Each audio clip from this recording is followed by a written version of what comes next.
नमस्कार। किरण की कहानी चैनल में आपका स्वागत है। आज की हमारी कहानी है पश्चाताप। आज दिन भर दुकान पर ममता का मन उदास सा रहा। दिमाग में उथल पुथल मच रही थी। सुबह घर से निकलते समय ही ममता की सास ने धीमे स्वर में कह दिया था कि बेटी शाम को जल्दी घर आ जाना। उनके जल्दी घर आ जाने का अर्थ वह भली भांति समझती थी, इसलिए बिना मन के सारा दिन काम करती रही। यह देखकर उसकी दोस्त बरखा ने उसे 2-3 बार टोका। क्या बात है ममता, आज इतनी उदास क्यों लग रही हो? ममता मुस्कुरा भर दी और उसको दुकान का ख्याल रखने का कहकर चली गई। जाते ही राधिका उसके पैरों से लिपट गई। सासू माँ ने उसे चाय दी और तैयार होने को कहा। चाय पीकर ममता ने हाथ मुंह धोया और कपड़े बदलकर तैयार हो गई। सासू माँ ने जबरदस्ती उसके गले में चेन पहना दी और माथे पर बिंदी लगा दी। नियत समय पर कार्तिक और उसके माता पिता ममता को देखने आ गए। ममता को तो वे लोग फोटो देखकर ही पसंद कर चुके थे। आज तो एक तरह से बात पक्की कर विवाह का मुहूर्त निकालने आए थे। कार्तिक की माताजी ने शगुन देकर ममता को एक तरह से अपनी बहू बना लिया।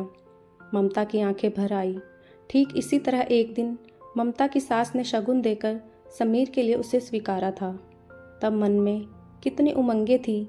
नए जीवन में प्रवेश की खुशी थी, नए परिवार के साथ बंधने की प्रसन्नता थी और आज वही सब दोहराया जा रहा था। लेकिन मन में कोई खुशी व उत्साह नहीं है, उल्टे दुखी और बुझा बुझा सा मन है। रात में राधिका ने ममता के गले में बाहें डालकर बड़े लाड से पूछा, मम्मी वो अंकल और दादा दादी कौन थे? वो तुम्हारे दादाजी के दोस्त और उनका परिवार था बेटी। ममता ने उसके सिर पर प्यार से हाथ फेर कर कहा। राधिका उससे चिपक कर जल्दी ही सो गई, पर ममता को देर रात तक नींद नहीं आई। दरअसल 6 साल पहले ही तो ममता का विवाह हुआ था समीर से। प्यार करने वाला पति, दिन भर स्नेह बरसाने वाले सास ससुर पाकर ममता को मानो दोनों जहां की खुशियां मिल गई थी। बचपन में ही ममता के माता पिता की मृत्यु हो गई थी। वह मामा मामी के यहाँ पली बड़ी। उन्होंने उसे बहुत अच्छे से रखा। फिर भी ममता का मन किसी को माँ पिताजी कहने को तरसता रहता। शादी के बाद समीर के माता पिता ने उसे भरपूर प्यार दिया। समीर उनका इकलौता बेटा था। ममता के रूप में उन्हें बेटी मिल गई। साल भर के अंदर ही राधिका का जन्म हुआ। समीर बेटी के जन्म पर खुश हुआ। उसी ने बहुत लाड से उसका नाम राधिका रखा। अपने नए परिवार में ममता बहुत खुश और संतुष्ट थी। सबके प्यार व राधिका के लालन पालन में वह अपने बचपन के अभावों और माता पिता की असमयी मृत्यु के हादसे को भूल गई थी। अब जीवन से ममता को कोई शिकायत नहीं थी। हर तरह से सुख, समृद्ध और संतुष्ट थी वह। लेकिन वो कहते हैं ना, समय बदलते देर नहीं लगती। मामूली से बुखार में एक दवाई के रिएक्शन से समीर की हालत ऐसी बिगड़ी कि मात्र 3 दिनों में ही वह चल बसा। ममता का मस्तिष्क शून्य हो गया। 4 दिन पहले का हंसता खिलखिलाता समीर यूं अचानक ही चला गया कि आज दुनिया में कहीं उसका नामो निशान तक बाकी न रहा। ममता की दुनिया उजड़ गई। नन्ही राधिका का रोना भी उसको सुनाई नहीं देता था। मात्र 2.5 साल की ही तो थी वह, और उसके सिर से पिता का साया उठ गया। समीर के माता पिता ने अपने दिल पर पत्थर रखकर इस हादसे को बर्दाश्त किया और राधिका व ममता को संभालने में अपना गम भुलाने लगे। महीनों बाद ममता थोड़ी संभली और राधिका की देखभाल के साथ साथ एक नया काम शुरू किया। पास ही की मार्केट में उसके ससुर जी ने भी उसे एक दुकान दिलवा दी। ममता नियम से राधिका को स्कूल भेजकर दुकान पर जाती। दिन भर ग्राहकों और आसपास की औरतों से बातें करने में समय बीत जाता। अब वह फिर से सामान्य होने लगी थी, लेकिन माँ और पिताजी को उसके भविष्य की चिंता सताने लगी थी। वे उसके पुनर्विवाह के लिए लड़का ढूंढने लगे। उनकी चिंता भी स्वाभाविक ही थी, क्योंकि वह मात्र 26 साल की ही तो थी अभी। पहाड़ सी जिंदगी वह अकेले कैसे काटती? ममता दोबारा विवाह करने के लिए बिल्कुल तैयार न थी, पर सास ससुर के तर्कों और याचना के आगे उसे झुकना पड़ा। 2-4 जगह खोज खबर के बाद उन्हें कार्तिक और उनका परिवार बहुत अच्छा लगा। सारी बातें तय हो गई, विवाह की तिथि पक्की हो गई। तब एक दिन माँ ने बताया कि कार्तिक राधिका को अपनाने को तैयार नहीं है। ममता पर तो मानो वज्रपात ही हो गया हो। उस मासूम से तो पिता का प्यार छीन ही लिया किस्मत ने। अब माँ भी छिन जाएगी। माँ, मैं यह विवाह नहीं करूँगी। मैं राधिका से अलग नहीं रह सकती। कार्तिक से कहिए, अगर मुझसे विवाह करना है तो मेरी राधिका को भी अपनाना पड़ेगा। वरना इस रिश्ते में मुझे कोई दिलचस्पी नहीं है, ममता ने साफ सपाट शब्दों में कह दिया। ऐसा मत बोलो बेटी, हम हैं ना राधिका के साथ। सब जगह तुम्हारे विवाह की खबर हो चुकी है और मुझे विश्वास है कि तुम अपने अच्छे व्यवहार से कार्तिक का मन जीत लोगी, तो एक दिन वह राधिका को अवश्य अपना लेगा। तब राधिका को माता पिता दोनों मिल जाएंगे, माँ ने ममता को समझाया। बेबस ममता माँ के तर्कों के आगे हार गई और उनके गले लगकर रो दी। राधिका के बारे में सोचकर उसका दिल दहल उठता।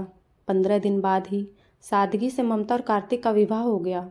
कुछ दिन कार्तिक के माता पिता दोनों के साथ रहे और फिर वापस दिल्ली चले गए।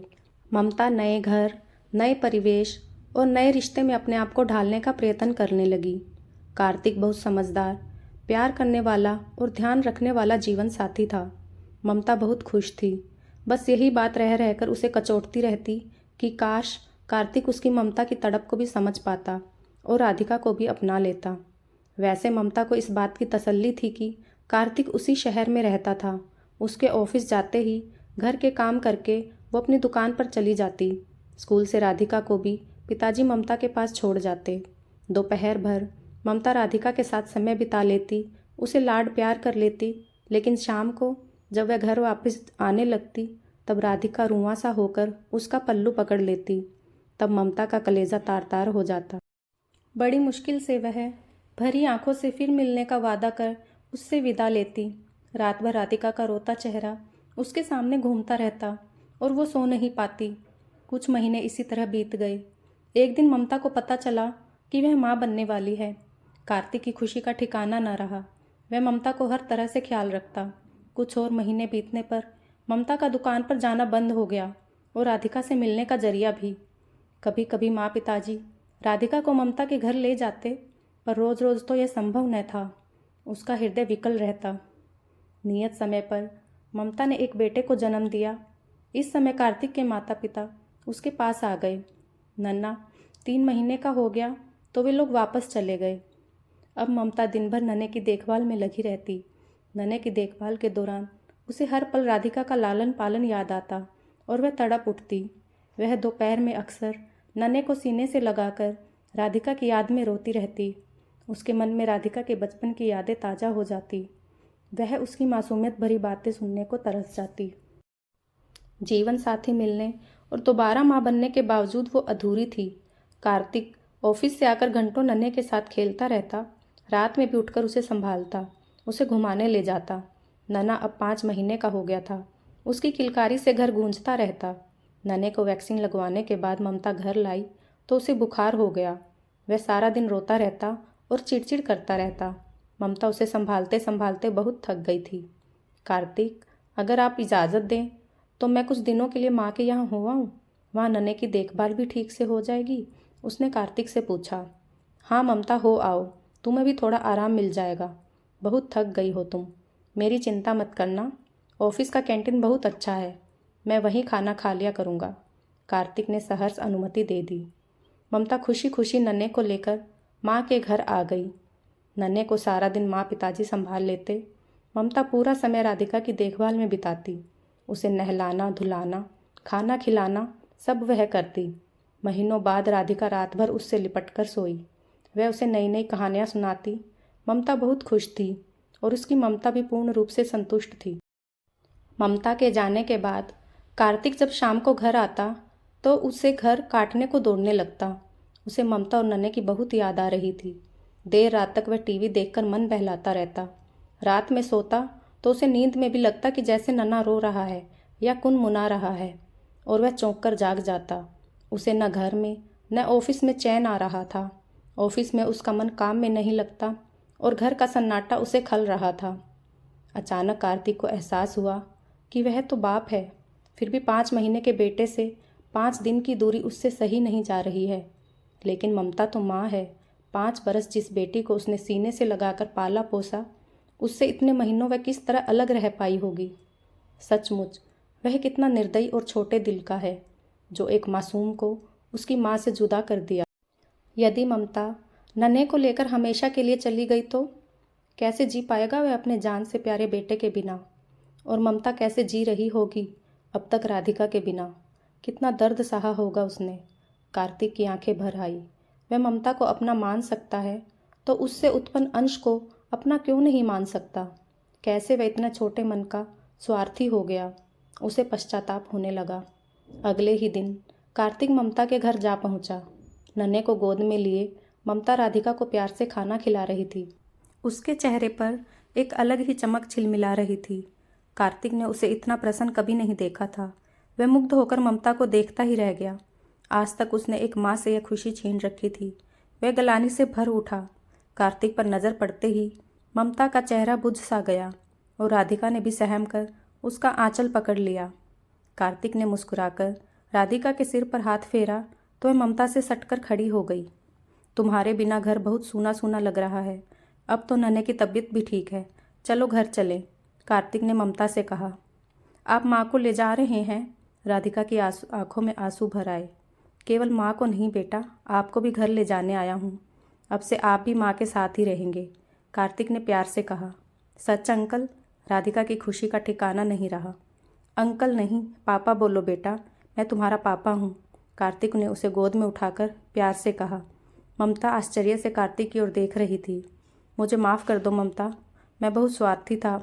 आज तक मैंने माँ बच्चे को एक दूसरे से अलग रखा। मैं तुम्हारा अपराधी हूँ। नन्हों से अलग होकर मुझे अपने बच्चे से दूर रहने का दर्द का एहसास हुआ। मैं अपने दोनों बच्चों को घर ले जाना चाहता हूँ। नन्हे के बिना मैं 4 रात नहीं रह सका। तुम राधिका के बिना साल भर कैसे रह पाई होगी। बस अब तुम्हें और तकलीफ़ नहीं दूंगा। कार्तिक के स्वर में क्षमा याचना थी।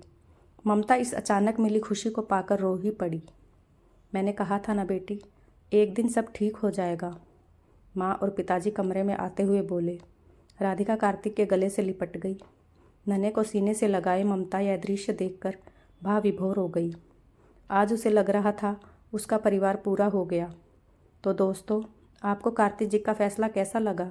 प्लीज़ हमें कमेंट करके ज़रूर बताइएगा और चैनल को लाइक और सब्सक्राइब करना मत भूलिएगा। धन्यवाद।